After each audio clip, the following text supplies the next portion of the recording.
Hey, what's going on everybody? Welcome back to Unparalleled Universe for another action figure comparison. And in today's video, we're taking a look at the Marvel Legends Build-A-Figure Armored Thanos from Endgame, and we're going to compare him to the S.H Figuarts Armored Thanos from Endgame. And I've wanted to do this comparison for quite a while, but it took me more time than I expected to assemble the Marvel Legends Thanos because I wasn't really crazy about the wave, so I wasn't really sure if I was going to pick it up. But slowly but surely, I've got them all, and now he's complete. And the Figuarts one took me quite a while to get because it sold out everywhere and became expensive. But luckily, Sculptomotoys was able to get me one and they hooked it up. So here we are. Now let's get into it.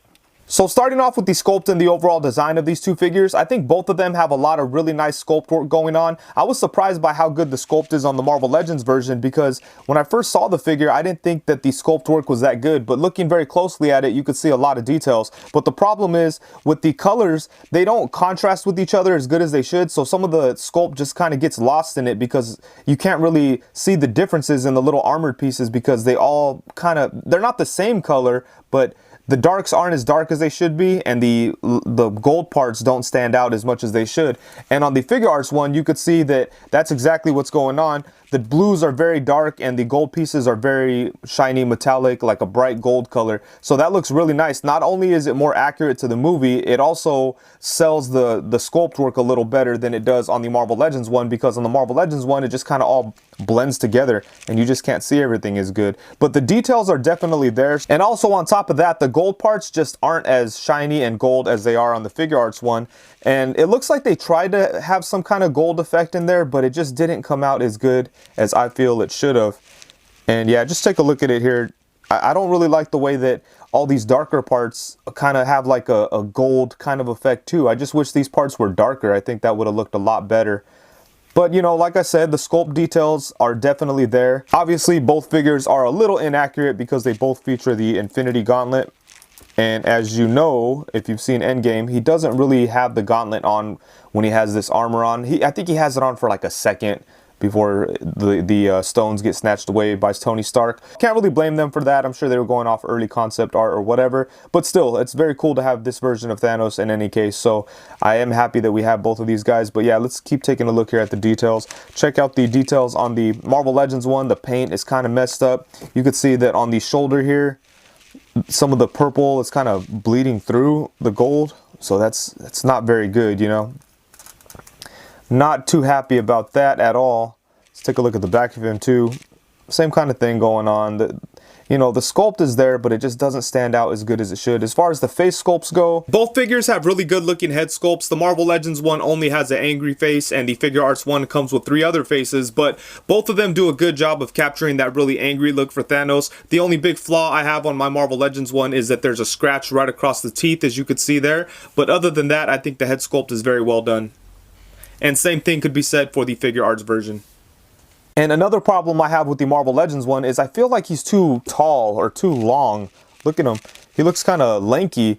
And that's kind of strange because with the Infinity War Thanos, he was thick. He was too thick, if anything. But I do like the big, imposing look that this figure captures. But over here, he just looks way skinnier than he should. And the Figuarts one, he does have better proportions. He looks like a big dude in armor, so that looks very good. Over here, he just looks way too skinny in the midsection, and he just looks too tall. I think that's kind of strange that they went that way. I really wish that this figure was this size, but with the armor, I think that would have been a lot better. Right here, he kind of looks a little awkward. The Figuarts one definitely has better proportions. So for the sculpt and the overall design, I'm going to give it to the Figuarts, and to be honest with you, it's not even close. The Figuarts version looks almost perfect, except for the Infinity Gauntlet, you know, obviously, but the Legends one has that too, so you can't really factor that in here. But just as far as the look and capturing the look from the movie, the Figuarts one does a pretty perfect job. I don't see any big flaws that stand out to me, and I just love the way this figure looks. The Marvel Legends one, they did some good work on it, but it just doesn't do it for me. It's too lanky. The sculpt is really nice, but the details get lost in the paint apps, and just the plastic cheap feel just kind of makes the sculpted details just kind of like obsolete, because you can't see them and you can't really appreciate them because overall the figure doesn't look as great as it should. And for the accessories, it's not even close because the Marvel Legends one only comes with his blade weapon, but the Figuarts version comes with multiple sets of hands, 3 different interchangeable faces, and his blade weapon. So Figuarts wins that one by a lot. As far as the execution on the weapon, the Figuarts version did a much better job. The blade has like a metallic type of look. The handle has a nice shiny gold reflective look. And also the sculpted details are just much nicer on the Figuarts one. You can see that the Legends one just looks like a piece of plastic. It's not very well done. And I mean, it just doesn't look very good. The one thing I will give to the Marvel Legends one is that it's very durable. You don't have to worry about it breaking or anything like that. On the other hand, my Figuarts one actually broke and I had to glue it together. It's a two-piece thing, but it's held together by a small peg right here, and mine just snapped, and I'm not sure if I was mishandling it or what, but it wasn't very sturdy. So that's one flaw in this situation, but other than that, this weapon looks amazing. As for the scale, I think that both figures are pretty good size. The Marvel Legends one is a little bit taller. As you can see, the shoulder pads are higher than they are on the Figuarts one, but I don't really feel like the fact that he's a little bit taller makes it seem like he's a bigger figure because he's lankier. So the height is there for sure, but the overall size and mass of the figure doesn't look that much bigger than the Figuarts one, because the Figuarts one has better proportions. He looks thicker and he's still big. The Marvel Legends one just looks taller but lankier. But as far as the overall size goes, I do think that both figures work perfectly fine in a 6-inch setup. And now here we have them with the Marvel Legends and Figuarts Endgame Captain America figures. And man, yeah, that Marvel Legends one looks super tall and weird next to the Marvel Legends Captain America. I think the S.H Figuarts figures scale very well with each other, so that's cool. And then when you switch them around, the Marvel Legends Thanos looks like a giant next to the Figuarts Captain America. But I do think the Marvel Legends Captain America looks pretty good next to the Figuarts Thanos. And even though the height differences in these figures is very slight, when you put them in the wrong spots, you could really tell, like, this doesn't really work for me at all. I think Thanos is way too big right there. Even though the Captain America figures aren't that much different in height, it just doesn't really work. And for one last comparison, I have the Thanos figures next to the S.H Figuarts Infinity War Hulk and the Marvel Legends Age of Ultron Hulk. Unfortunately, I don't have the Build-A-Figure Hulk that was recently released from Marvel Legends. I would like to see how he compares with these figures, but for now, I just have that Age of Ultron one. And in my last Thanos comparison video, I was saying that Thanos and Hulk should be a little bit closer in size because it was kind of hard to tell in the movie because there was a lot going on. They were fighting this and that. But after thinking about it and after being corrected many times on that video, it does feel like Hulk should be bigger than Thanos, and that's definitely the case here. The Infinity War Hulk looks amazing next to this Thanos. I like how big he looks, and I just can't wait to set up some shots of these two boxing. Over here, it doesn't really work out because, again, the Build-A-Figure Thanos is just too tall, and in no case should he be taller than Hulk.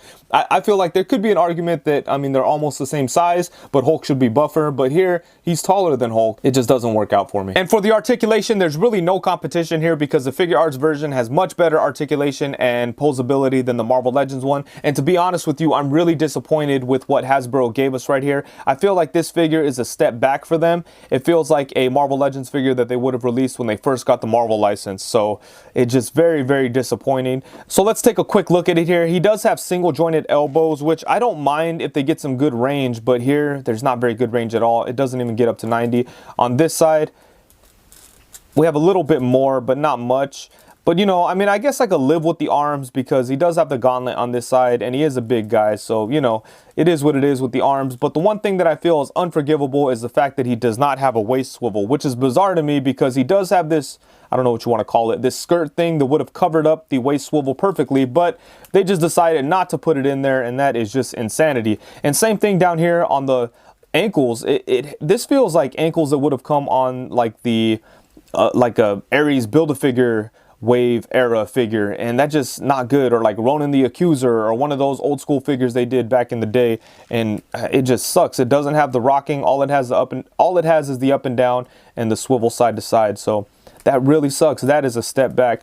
But yeah, just in general, the articulation is not very good on this guy. You can get him to sit down. That's the one advantage he has over the Figuarts version. He's a little easier to get into a sitting position, so you could get him into that, you know, you could take some shots of him sitting on a rock with the Avengers approaching him like in the movie. But the problem with that is you can't move his torso or his, you know, at the waist or anything like that. So he's just going to look awkward, awkward just sitting there, maybe hunched over, but he's only going to be able to turn his head. It's not going to look very good, but you can get him to sit down. So I will give him that. But other than that, the articulation on this thing is very disappointing, and it's a little mind-blowing that they would take the steps back that they did here. It feels very rushed. Meanwhile, on the Figuarts version, we have a lot of good stuff going on. We have this torso diaphragm joint that I like a lot. You have movement at the waist, so you get some side to side. He doesn't get very much crunch because there's a lot of armored pieces and things like that. So, you know, it is what it is. I'm not too mad at that because you are able to get a lot of good movement in other directions. So that's really cool. And then he does have movement at the neck, so you get some really expressive poses out of the head area. For the arms, he doesn't have the upper bicep swivel, so that does kind of suck because I know Figuarts has their little workaround when it comes to the shoulders and upper bicep, but it's a little harder here because he has the armor, but you could still get him in some cool poses as far as the arms go. He does have the double jointed elbow, which is awesome. He can sit down, but it's a little bit harder than it is on the Marvel Legends one. But you could definitely make it happen, and you could get him into a more natural sitting pose because you have more movement at the torso. Oh man, I thought that broke again. That would have sucked.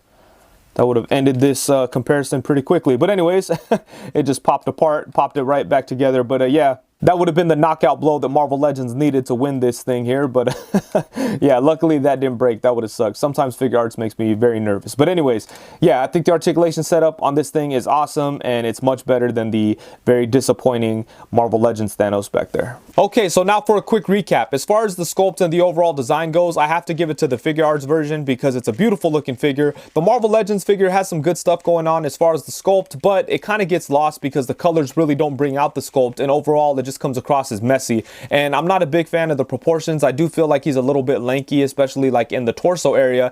And with the Figuarts version, I think the proportions are perfect, and it looks like he jumped right out of the movie, other than the gauntlet. But for the most part, I think the Figuarts version is a perfect representation of the armored version of Thanos. And as far as the accessories go, I have to give it to the Figuarts version again because the Marvel Legends one doesn't really come with accessories other than his weapon. The Figuarts version comes with a lot of good stuff. I will give some credit to the Hasbro one because his weapon is more durable than the Figuarts one. As I said, mine broke, but it was probably because I was mishandling it and I wasn't careful. So I just advise that you be very careful with it. But as far as the design and the sculpting work on the weapon, it's very, very nice and much better than the Marvel Legends one. And for the scale, I guess both of these figures could work in a 6-inch setup, but I do feel like the Figuarts one looks much better, mostly because of the proportions, and the Marvel Legends one just looks awkward even next to other Marvel Legends figures. So, you know, I got to give that to the Figuarts one too. And for the articulation, the Figuarts version just destroyed the Marvel Legends one. It wasn't even close, and that was pretty much the case for this whole comparison video. The Figuarts one wins by a lot.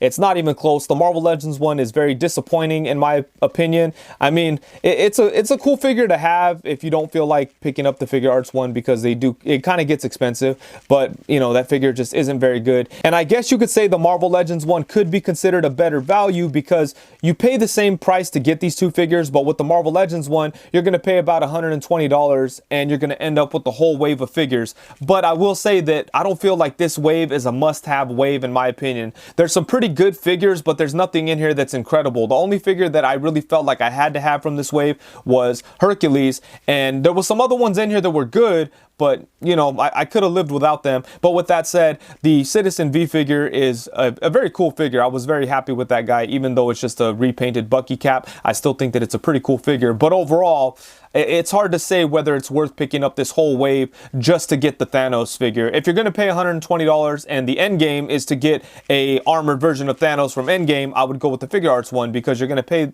pretty much the same price as the Marvel Legends figure. Yes, you're not going to get a whole wave of figures, but you're going to get the much better Thanos figure, and that's just my opinion. So I think that's it. Figuarts wins this one by a lot, and yeah, man, it's disappointing. I was really rooting for the Marvel Legends one, and I'm always rooting for Marvel Legends when it comes to comparing them with Figuarts because Figuarts are generally considered to be superior, and it's always like oddly satisfying when a Marvel Legends one comes along and does a better job like they did with the Captain America. And with the Infinity War Thanos figures, I wouldn't say that the Marvel Legends one is way better, but it's definitely close in quality to the Figuarts one. In this case, it wasn't even close. Marvel Legends didn't stand a chance, so it is what it is. But anyways, thank you so much for watching. Please be sure to like, comment, subscribe, and all that good stuff. And thank you very much. Peace.